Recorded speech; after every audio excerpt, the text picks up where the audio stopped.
Hey there, I am Chris Palmer. In today's EAT SEO analysis video for higher rankings, what I want to go ahead and go through is looking past the privacy policies, the compliancy policies, the copyrights, having a phone number, multiple emails, going past those particular on-page elements when doing EAT analysis for SEO. So that's exactly what I want to talk about today, because I have seen so many different cases, different sites that have implemented one small tweak that fit into the SERP, that they were able to take their rankings from the bottom of page 1 to the top of page 1. Because at the end of the day, Google is a bot. Google is a computer. They are looking at the source, actually the rendered DOM. They're looking at the rendered document object model of a website. And if your rendered DOM does not fit the mold of what all the top performers are doing, then you're never going to rank as high as them. This is the exact thinking that you already do when looking at backlinks. You want to build links in order to get into the link graph, right? You want to build links that are in the same category. You want to build links that have high quality anchor text. The same with on page. You want to match and mirror word counts. You want to get densities, the right headers on the page, right? This is going past that and looking at what I call all the little BS objects on the page. You know, this is past the emails and the phone numbers and the privacy policies and compliancy policies. This is looking at the EAT elements. You know, like if I'm really semantic elements, but when I'm looking at elements on a website, for instance, all right, here's what I'm talking about.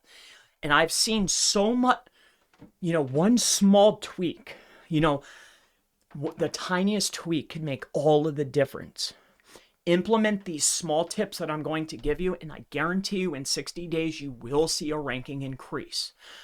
Small tweaks. Let's take this for instance. You have Real Estate Agent Miami, okay? I'm looking at top performers like Real Estate Miami, Century 21, okay? I'm looking at Remax, so let's start looking. So here's Compass. I think they were number 5 actually, but they're not an authority site, because you still have to take into account that Remax, Zillow, and Realtor might be here more than one reason, right? Like it could be, for instance, that they have 9 billion referring domains pointing at their site. Like who knows, right? So you don't only want to look at top performers if it's all authorities. You want to look at top players, other sites like yours, just like when you're doing your other analysis, all right? But I just want to point out other elements than what you already know, like phone numbers and emails, privacy, compliancy policies, copyrights, right? Like we know that. Like let's start looking at other elements on the page that top performers have. It will make all the difference. Here's what I mean. So when we take a look at this site here, I did a pre-look at this page here, okay? And I want to show you something. Now you can come up with a million excuses and say, oh, it's a big site or it's this. But what they've done on this particular site here is they've named out each of the agents, all right? They have a clear photo, they have an image, they even have a image profile or a user profile, okay, within the website. Now, if you take a look at this particular site, they have done the exact same thing, but they took it a level further, okay? And when you take a look here, we take a look at the schema. They've named each of the agents inside of schema. They've created real estate agent. They've put in the post address with the area served, okay? They put the place. They've named out particular objects. They've even named the image for that real estate, the language they speak, their phone number. They've filled out a magnitude of details about the agent within the page, all right? Also, I don't know if you took a look at this, but as you can see here, look at this is Compass, top performer for Real Estate Agent Miami. This is a hard SERP, okay? When we take a look here, look at search. Look at this. Oh my gosh, a search? What's this? Wait a minute. Look at this. A search? Okay, this one site does not have a search, but 3 out of the top 5 have a search function. Could that potentially be a factor? This is what I'm talking about. Something so small, something so minute, something that would be overlooked. This could be hurting you.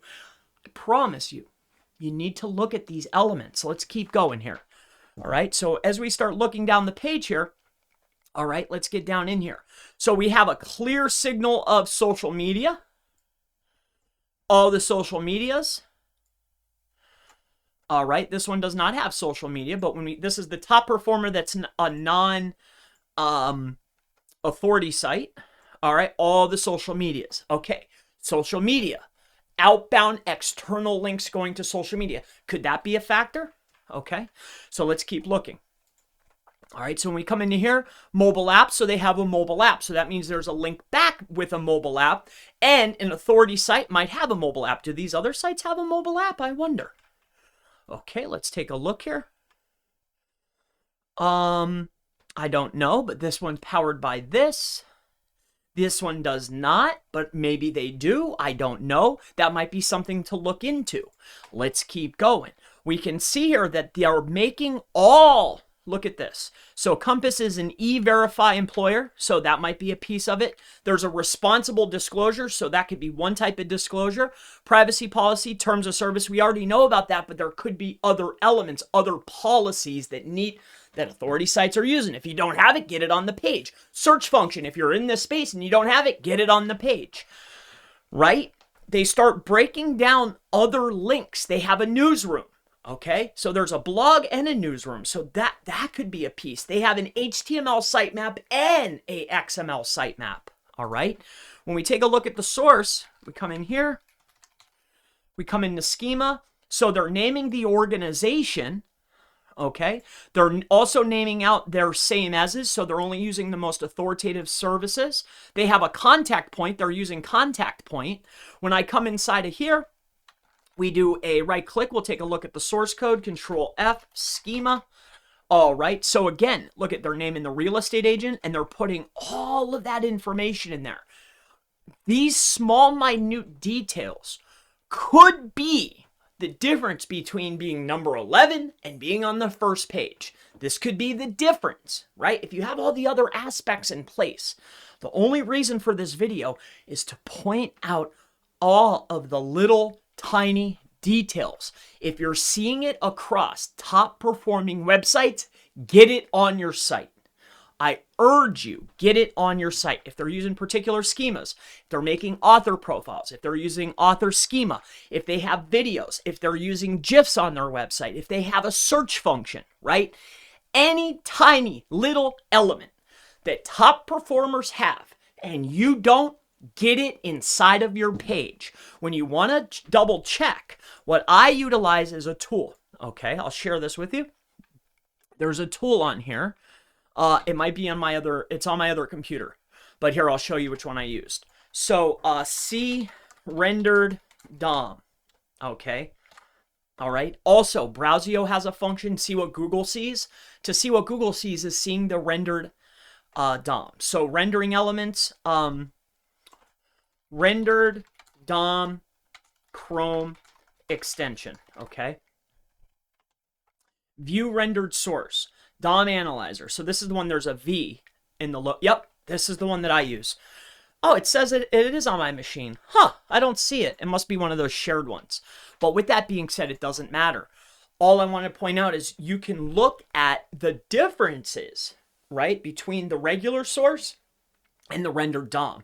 Take a look at all of the elements that are on the page. I urge you, videos, all the different types of schema, all the different outbound links on the page. You know, there's another thing too, like I like to double check and see what are these sites linking to. So another tool that I use for that. So the first tool was render DOM. So that way I could look at the source code. Another one that I like to look at is, it's called Link Gopher. And with Link Gopher, I could see, hey, what links are they linking out to?